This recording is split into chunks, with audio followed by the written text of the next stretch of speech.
Ce n'est pas l'effet pasteur Léonard Baroute qui aurait poussé des pasteurs à quitter les ASMTF.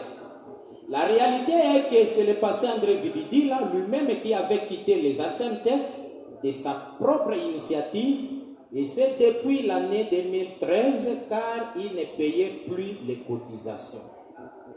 Au moment de son départ, le pasteur Vibidila avait également influencé plusieurs pasteurs et membres, allais-je dire, placés sous son évêché à se retirer des ASMTF, créant ainsi une dissidence volontaire extérieure et non liée au fonctionnement interne des ASMTF ni au comportement du fait pasteur Barote Kasson.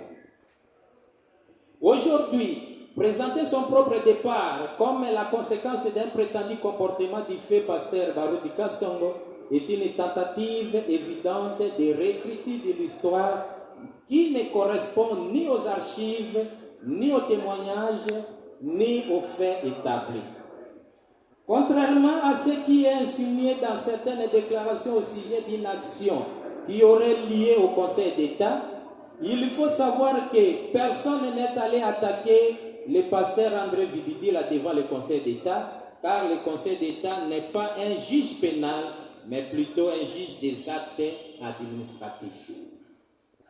La démarche engagée avait un objectif strictement juridique: contester l'arrêté ministériel irrégulièrement obtenu en déposant un référé liberté afin d'obtenir l'annulation de tous ses effets.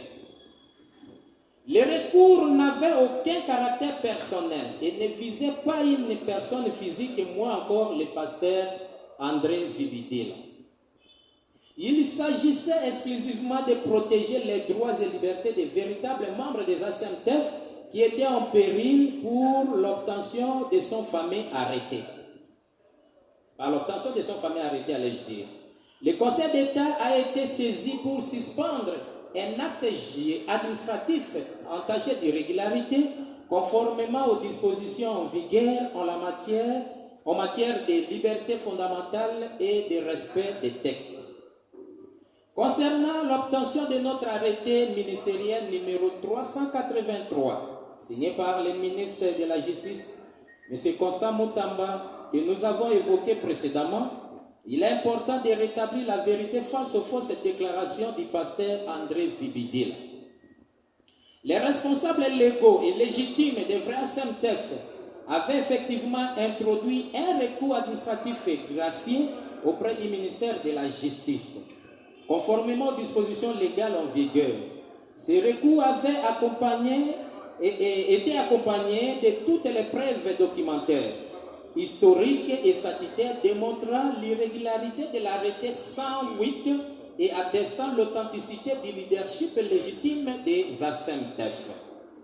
En toute transparence, le ministre Moutamba avait mis en place une commission officielle chargée d'entendre les deux parties. Les représentants des ASMTF ont été entendus.